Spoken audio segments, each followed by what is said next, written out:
வணக்கம். நியூஸ் ஃபர்ஸ்டின் உலக முக்கிய செய்திகள். முதலில் தலைப்புச் செய்திகள். ட்ரம்ப் வெளியிட்ட குண்டுவெடிப்பு வீடியோவால் பரபரப்பு.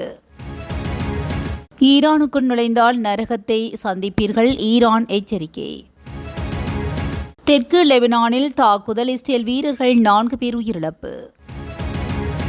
துபாய் துறைமுகத்தில் நிறுத்தப்பட்டிருந்த மசகு எண்ணெய் கப்பல் மீது தாக்குதல்.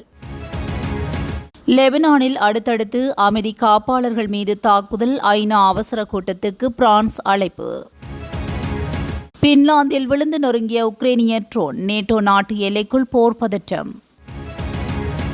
சவுதி அரேபியா அருகே சரக்கு கப்பல் மீது ஏவுகணை தாக்குதல். ஈரானின் அதிநவீன பாதுகாப்பு அமைப்பால் சிதறிய அமெரிக்க ட்ரோன்கள்.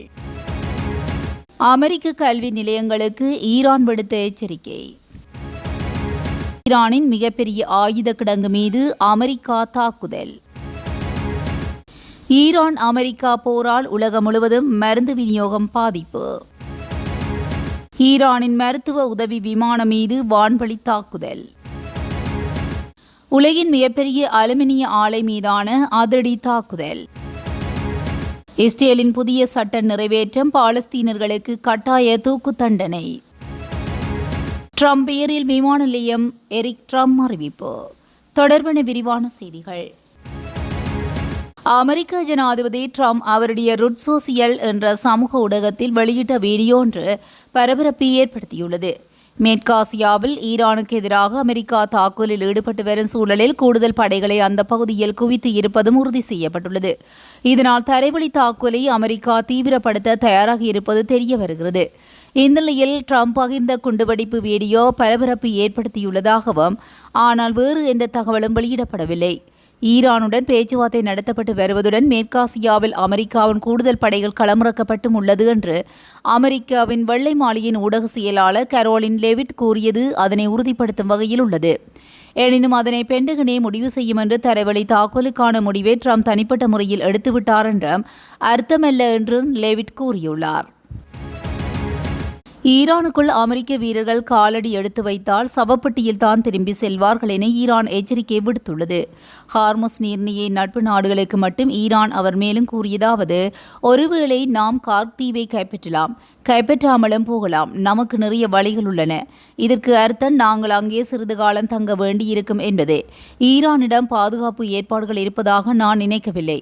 நாங்கள் அதனை எளிதாக கைப்பற்றுவோம் என்று ட்ரம்ப் தெரிவித்திருந்தார்.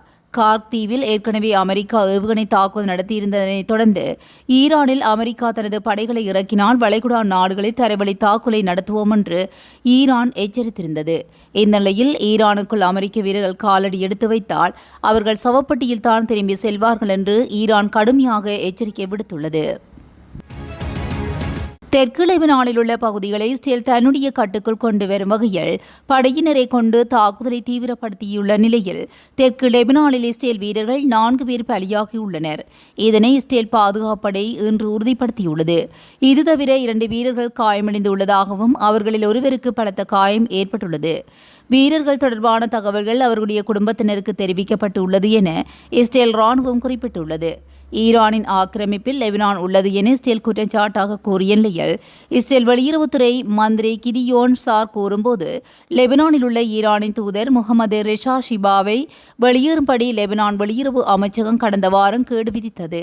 ரெஷா வெளியேறுவதற்கான காலக்கெடு நேற்று முன்தினத்துடன் முடிவடைந்து விட்டதிருந்த போதும் தன்னுடைய முடிவை லெபனானால் இன்னும் செயல்படுத்த முடியவில்லை என்று குற்றச்சாட்டாக கூறினார். துபாய் துறைமுகத்தில் நிறுத்தப்பட்டிருந்த மசகு எண்ணெய் கப்பல் மீது ஈரான் ட்ரோன் தாக்குதல் நடத்தியுள்ளது. துபாய் துறைமுகத்தின் நங்கூரமிடப்பட்டிருந்த கப்பல் ஒன்றின் மீது ஈரான் நடத்திய ட்ரோன் தாக்குதலால் தீ விபத்து ஏற்பட்டுள்ளதுடன் கப்பலின் கீழ்ப்பகுதி சேதமடைந்து எண்ணெய் கசிவும் அச்சமும் எழுந்துள்ளது.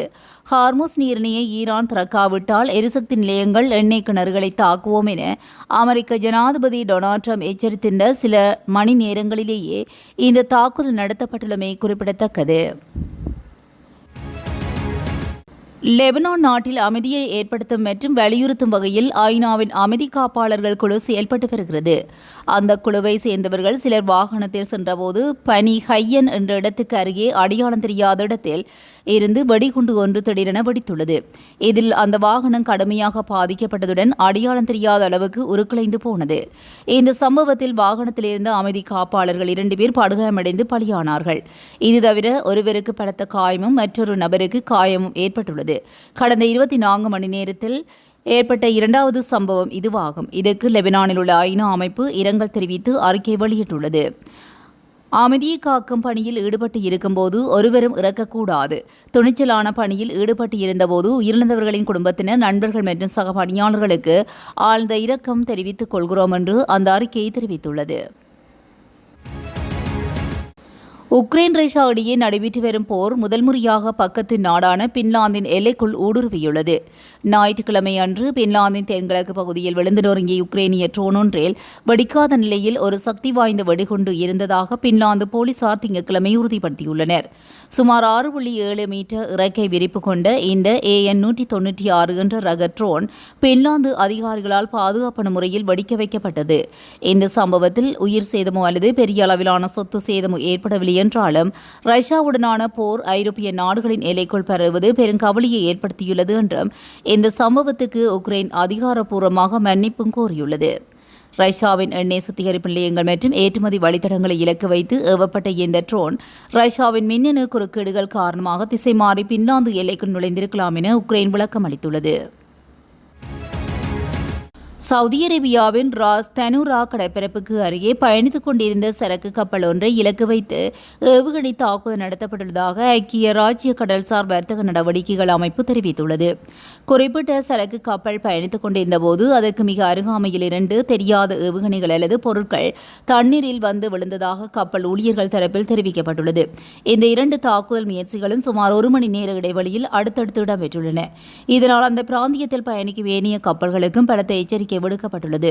குறித்த தாக்குதல் முயற்சி முறியடிக்கப்பட்ட நிலையில் கப்பலில் இருந்த மாலுமிகள் மற்றும் ஊழியர்கள் அனைவரும் எவ்வித காயங்களுமின்றி பாதுகாப்பாக இருப்பதாக தெரிவிக்கப்பட்டுள்ளது. கப்பலுக்கும் பெரிய அளவில் சேதங்கள் ஏற்படவில்லை என முதற்கட்ட தகவல்கள் தெரிவிக்கின்றன. ஈரானின் வான்பரப்புக்குள் அத்துமீறி நுழைந்து அமெரிக்காவின் 2 MQ-9 ரீப்பர் ரக ட்ரோன்கள் ஒரு புதிய மேம்பட்ட பாதுகாப்பு அமைப்பால் சுட்டு வீழ்த்தப்பட்டதாக தெரிவிக்கப்பட்டுள்ளது. குறித்த விடயத்தை ஈரானிய புரட்சிகர காவல்படையின் தொடர்பு அலுவலகம் அதிகாரப்பூர்வமாக தெரிவித்துள்ளது. நாட்டின் ஒருங்கிணைந்த வான் பாதுகாப்பு வலையமைப்பின் கட்டுப்பாட்டில் உள்ள இந்த தற்காப்பு அமைப்பு மூலமாக கடந்த சில மணி நேரங்களில் எஸ்பஹான் மாகாணத்துக்கு மேலே பறந்து கொண்டிருந்த இந்த ஆளில்லா விமானங்கள் சுட்டு வீழ்த்தப்பட்டதாக செய்திகள் தெரிவிக்கின்றன. MQ-9 ரீப்பர் ட்ரோன்கள் முதன்மையாக அமெரிக்க இராணுவத்தால் பயன்படுத்தப்படுபவை என்றாலும் அதன் நட்பு நாடுகளும் இந்த ட்ரோன்களை பயன்படுத்தும் வசதியை கொண்டுள்ளதாக தெரிவிக்கப்பட்டுள்ளது. இந்த அறிக்கை குறித்து அமெரிக்கா அல்லது இஸ்ரேலிய இராணுவத்திடமிருந்து இதுவரை உடனடி பதில்கள் எதுவும் வெளியாகவில்லை என்பதும் குறிப்பிடத்தக்கது. அமெரிக்கா தனது தாக்குதலுக்கு பகிரங்க மன்னிப்பு கோரவில்லை என்றால் கத்தார், ஐக்கிய அரபு அமீரகம் மற்றும் லெபனானில் உள்ள அமெரிக்க கல்வி நிலையங்கள் முறையான இலக்குகளாக மாற்றப்படும் என ஈரான் புரட்சிகர காவல்படை அறிவித்துள்ளது. மினா பள்ளி மீதான தாக்குதல் குறித்து அமெரிக்க பாதுகாப்புத்துறை நடத்திய முதற்கட்ட விசாரணையில் இது ஒரு தவறான இலக்கு என்பது தெரியவந்துள்ளது. சுமார் 10 ஆண்டுகளுக்கு முன்பு அந்த பள்ளி ஒரு இராணுவ தளத்தின் பகுதியாக இருந்த பழைய வரைபட தரவுகளை பயன்படுத்தி அமெரிக்கா இந்த தாக்குதலை நடத்தியுள்ளது. எனினும் உண்மையில் இது தற்போது ஒரு பொது பள்ளியாக செயல்பட்டு வந்ததை அமெரிக்காவின் உளவுத்துறை கவனிக்க தவறியுள்ளது. இந்த தவறுக்காக சர்வதேச அளவில் கடும் கண்டனங்கள் எழுந்துள்ள நிலையில் ஈரானின் பதிலடி மிரட்டலால் அபுதாபியில் உள்ள நியூயார்க் பல்கலைக்கழகம் உள்ளிட்ட பல நிறுவனங்கள் தற்காலிகமாக மூடப்பட்டுள்ளன. ஈரானிய தளபதிகள் விடுத்துள்ள எச்சரிக்கையில் அமெரிக்க பல்கலைக்கழகங்களில் பணிபுரியும் பேராசிரியர்கள் மற்றும் மாணவர்கள் வளாகங்களில் இருந்து குறைந்தது 1 கிலோமீட்டர் தொலைவிற்கு வெளியேற வேண்டும் என்று அறிவுறுத்தியுள்ளனர். ஈரானின் மிகப்பெரிய ராணுவ ஆயுத கிடங்கை குறிவைத்து 1000 கிலோ எடையுள்ள பங்கர் பஸ்டர் குண்டுகளை வீசி அமெரிக்கா தாக்குதல் நடத்தியுள்ளது.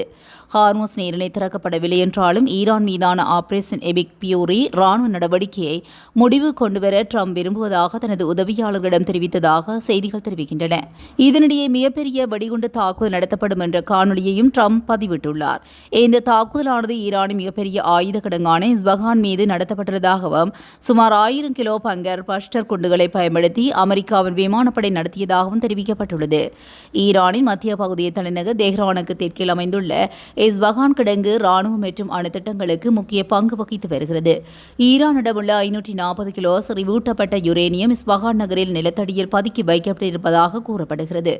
இந்த நிலையில் ஈரானுடனான போரை முடிவு கொண்டு வரும் முயற்சியாக இஸ்பஹான் மீது மிகப்பெரிய தாக்குதல் நடத்தியிருக்கக்கூடும் என்ற தகவல்கள் தெரிவிக்கின்றன.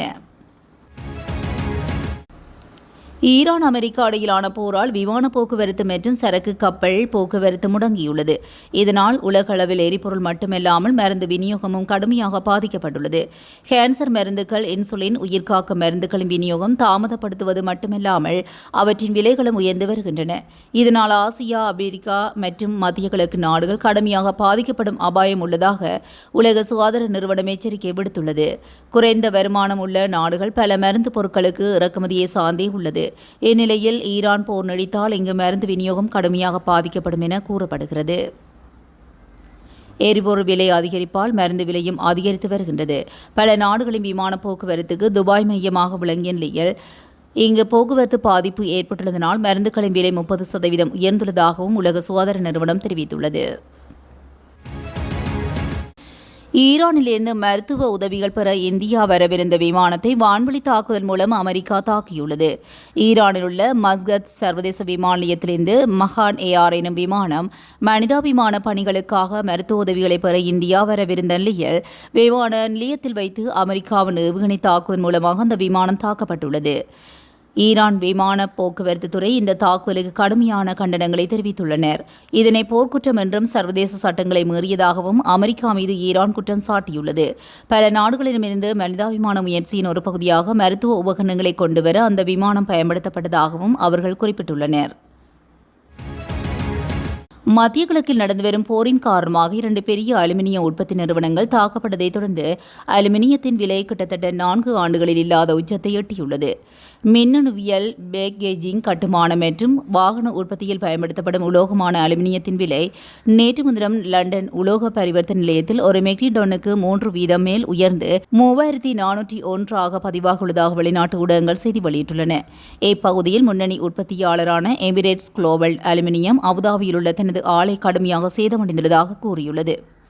இதற்கிடையில் பஹ்ரைன் அலுமினிய நிறுவனமும் தனது ஆலையில் ஏற்பட்ட சேதத்தை மதிப்பிட்டு வருகிறது. இந்த விநியோக சங்கிலியில் ஏற்பட்டுள்ள இடையூறு எதிர்காலத்தில் அலுமினியம் தொடர்பான பொருட்களின் விலை உயர்வுக்கு வழிவகுக்கும் என்று பொருளாதார ஆய்வாளர்கள் சுட்டிக்காட்டுகின்றனர். இஸ்ரேலியர்களை கொலை செய்ததாக குற்றம் சுமத்தப்பட்டு குற்றவாளிகளாக காணப்படும் பாலஸ்தீனியர்களுக்கு மரண தண்டனை வழங்குவதற்கு அனுமதி அளிக்கும் புதிய சட்டம் மூலம் இஸ்ரேலிய நாடாளுமன்றமான கினெசெட் நிறைவேற்றப்பட்டுள்ளது. இஸ்ரேலின் தீவிர வலதுசாரி கட்சியினரால் நீண்டகாலமாக வலியுறுத்தப்பட்டு வந்த இந்த சட்டம் மூலம் நிறைவேற்றப்பட்டமையானது அவர்களுக்கு கிடைத்துள்ள ஒரு முக்கிய வெற்றியாக கருதப்படுகிறது. இஸ்ரேலிய பிரதமர் பெஞ்சமின் நெதன்யாகு நேரில் வருகை தந்து இந்த சட்டமூலத்துக்கு ஆதரவாக ஆம் என வாக்களித்துள்ளார். ஆக்கிரமிக்கப்பட்ட மேற்கு கரையில் இஸ்ரேலியர்களை கொலை செய்ததாக குற்றம் நிரூபிக்கப்பட்டும் பாலஸ்தீனர்களுக்கு தூக்கு தண்டனை வழங்குவதை இந்த சட்டம் கட்டாயமாக்கியுள்ளது. இந்த சட்டத்தின் கீழ் இஸ்ரேலிய நீதிமன்றங்கள் தனது சொந்த நாட்டு பிரஜைகளுக்கு மரண தண்டனை அல்லது ஆயுள் தண்டனை வழங்க அதிகாரம் பெற்றுள்ளன. அமெரிக்காவின் புளோரிடா மாகாணத்தில் உள்ள பாம் பீச் என்ற சர்வதேச விமான நிலையம் இனி ஜனாதிபதி டொனால்ட் ட்ரம்ப் சர்வதேச விமான நிலையம் என்று பெயர் மாற்றம் செய்து அழைக்கப்படும் என அமெரிக்க ஜனாதிபதி டொனால்ட் ட்ரம்பின் மகன் மற்றும் தொழிலதிபரான எரிக் ட்ரம்ப் தெரிவித்துள்ளார். இதற்கான சட்டமூலம் ஒன்றுக்கு புளோரிடா ஆளுநர் ரான் டிசென்டிஸ் கையெழுத்து ஒப்புதல் அளித்துள்ளார். இதற்காக புளோரிடா மாகாண பிரதிநிதி ஆளுநர், புளோரிடா அட்டார்னி ஜெனரல் ஜேம்ஸ் உத்மேயர் மற்றும் புளோரிடா அவையின் உறுப்பினர்களுக்கும் எரிக் ட்ரம்ப் தன்னுடைய நன்றியை தெரிவித்துக் கொண்டுள்ளார். ஜனாதிபதி டொனால்ட் ஜே ட்ரம்ப் சர்வதேச விமான நிலையம் என்ற இந்த புதிய பெயர் மாற்றம் வருகிற ஜூலை 1 முதல் நடைமுறைக்கு வரும் என தகவல் தெரிவிக்கின்றன. ஆனால் மத்திய விமான போக்குவரத்து நிர்வாகம் வெளியிட்ட அறிவிப்பில் பெயர் மாற்றங்களுக்கு நாங்கள் ஒப்புதல் அளிப்பதில்லை என்றும் அதில் உள்ளூர் விவகாரம் என்றும் தெரிய வந்துள்ளது. எனினும் பயண அட்டவணை மற்றும் தகவல் தொகுப்புகளை மாற்றம் செய்வது உள்ளிட்ட சில நிர்வாக பணிகளை நாங்கள் செய்து முடிக்க வேண்டும் என்று தெரிவிக்கப்பட்டுள்ளது. இதுபோன்ற செய்திகளை உடனுக்குடன் தெரிந்து கொள்ள நியூஸ் ஃபர்ஸ்டுடன் இணைந்திருங்கள். நன்றி, வணக்கம்.